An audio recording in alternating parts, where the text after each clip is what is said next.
सम्राट चौधरी को पैदा करने वाले कौन है राजनीति में? लालू जी। वो लोग जो नाच देखते हैं उसको कोई नहीं कह सकता है। अच्छा। लेकिन एक बैकवर्ड दलित की बात करने वाले, एक गरीबों की आवाज देने वाले नेता जो बात बोलेंगे तो उसको उसके बारे में तो तरह तरह की लोग भ्रांतियां निकालते हैं। सर, लगातार बिहार में अपराध बढ़ रहा है, इस पर क्या कहेंगे? बिल्कुल, बिहार में आज के डेट में अपराध बहुत तेजी से बढ़ रहा है और सरकार को जंगल राज याद आ रहा है कि 2000 पहले का आंकड़ा पेश करती है। आप लगातार देखेंगे कि आरा में, मोतिहारी में, पटना शहर में जो राजधानी है उसमें डकैती हो रही है, हत्याएं हो रही है और ये लोग को जंगल राज सोचता है।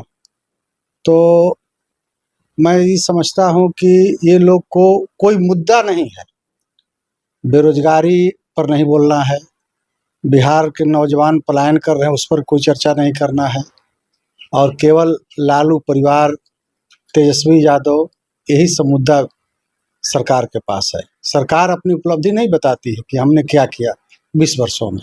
सर, एक काफ़ी कल से चर्चा हो रहा है लोंडा नाच का। लालू जी एक कार्यक्रम में गए हुए थे, उसके बाद लोंडा नाच का कार्यक्रम का चर्चा काफ़ी हो रहा है। कल भी, आज भी विधानसभा में आप सदन में होंगे तो लोंडा नाच का बड़ी चर्चा हो रहा था और जिसमें माननीय नेता प्रतिपक्ष ने बोला कि लोंडा नाच हमारे संस्कृति का हिस्सा है। उस पर लगातार जो सत्ता पक्ष है उस पर लगातार सवाल खड़े हो रहे हैं, राजद के तमाम वो क्वेश्चन किए जा रहे हैं, इस पर क्या कहेंगे?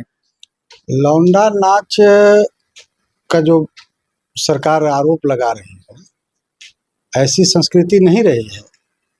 ये सतयुग काल से ही, जैसा कि हमारे उप मुख्यमंत्री सम्राट जी जो बोलते हैं, जो भाषा का इस्तेमाल करते हैं, ऐसी बात नहीं है। वो भी एक कला है और ये सतयुग से चला आ रहा है। और हमारे बिहार के भिखारी ठाकुर जी जो भोजपुरी के शेक्सपियर कहे जाते थे, उनका यही कल्चर था, जिसको अनेकों पद विभूति भूषण से उनको सम्मानित किया गया।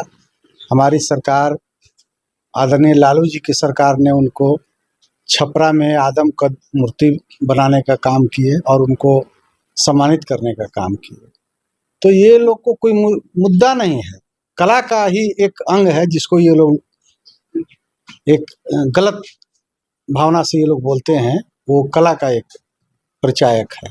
और हमारे आज देख लीजिए, घर में बेटी बहन एक उस कला को सीखती हैं, प्रदर्शित करती हैं, ये कोई खराब चीज़ थोड़े है। तो आखिर बवाल का है इतना लौंडा नाच के लिए? तो आखिर बीजेपी के लोग लौंडा नाच नहीं देखते हैं क्या मान्य? अरे, वो लोग जो नाच देखते हैं उसको कोई नहीं कह सकता है। अच्छा। लेकिन एक बैकवर्ड दलित की बात करने वाले, एक गरीबों की आवाज देने वाले नेता जो बात बोलेंगे तो उसको उसके बारे में तो तरह तरह की लोग भ्रांतियां निकालते हैं। आज दावते इफ्तार का पार्टी है, इफ्तार का आज पार्टी है और 23वां दिन रोजा का है। आज भी आप शाम में जब 6 बजेगा तो हो सकता है आप भी जाएंगे, आपके राष्ट्रीय अध्यक्ष के द्वारा आयोजन किया गया। कल नीतीश कुमार के आवास पर था और तमाम जो मुस्लिम संगठन है उन्होंने चंद्रबाबू नायडू हो गए, नीतीश कुमार हो गए, चिराग पासवान हो गए, इफ्तार पार्टी का विरोध करने के लिए कहा है। इस पर क्या कहेंगे?